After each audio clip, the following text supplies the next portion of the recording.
mund të kemi edhe ndonjë shkaktar tjetër. Për shembull, një njeri që ka qenë me këtë migrenën e vazhdueshme, atëherë edhe kjo migrena vestibulare mundet që të na japi një simptom të tillë. Pra, personi me migrenë që e ka si thuash një sëmundje kronike që i vazhdon, po e përsëritur shpesh herë, atëherë ndodh kjo gjë.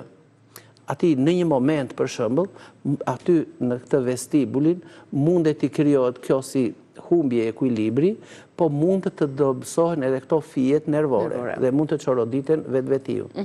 Pra, edhe kjo ka lidhje me këtë gjë.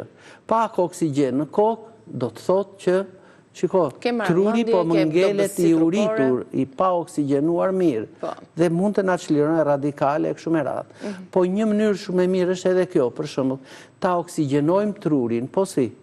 Po thjesht, mos siç është shtrir aty, le të mbushim mushkrin me ajër kështu, me presion, si thua, shiko. E të nxjerrim, ajo formula që është 3-6-3. Me atë me ngadalë, sa herë mund ta bëjmë? 4-5 herë nga 20 në ditë, nga 20 herë, 30 herë, kështu, rresht, njëra pas tjetrës.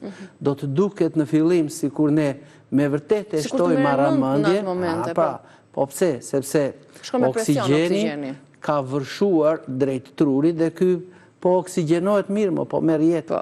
Pra edhe për ata që vuajnë nga ankthjesht një ushtrim shumë i mirë. Po edhe për ata që vuajnë nga harresa, po edhe nga ndonjë gjë tjetër, sëmundje e migrenës për shembull, po morën frymarrjen kështu, do shkoj gjaku më mirë në kokë. Kështu që truri, si thuash, edhe merr ato mikroelementet e tij shumë të nevojshme, të domosdoshme, por edhe oksigjenohet. Ne këtë duhet të bëjmë. Po qarkulloj mirë gjaku aty dhe sikur jo vetëm tek ai harku gjysmërrethi vestibular, por edhe në pjesë të tjera kemi për shembull radikale të lira që toksifikojnë trurin në anën e tyre, po kemi edhe ndonjë virus, ndonjë bakteri, ndonjë gjë. Atëherë bëjmë mirë që ta bëjmë këtë si veprim dhe ky gjaku që shkon e vërshon aty i kap këto toksina dhe i largon. Nëse kemi një person që vuan nga kjo migrena vestibulare, çfarë do le të themi migrena e sistemit nervor, domethënë kush është shkaktari i saj? Pamjaftueshmëria e qarkullimit të gjakut në kokë. Dhe ajo dhimbje e saj e vazhdueshme, për shembull, 4-5 ditë në muaj, ndonjëherë edhe më shumë. Atëherë çfarë mund të bëjmë? Borziloku duhet jetë i pari, ky person nuk duhet pi më 2 gota çaj në ditë, po le të pi, si thuash, këto lugë gjelle që unë përmenda, për shembull, 1 lugë gjelle me borzilok, 2 lugë gjelle çaj harmonia, ose 1 lugë gjelle borzilok, pak lule bliri, pak kamomil, pak nenexhik, me ëndër të butë, i zjejmë në 1 litër ujë. Dhe këtë ujin le ta pi gjatë ditës.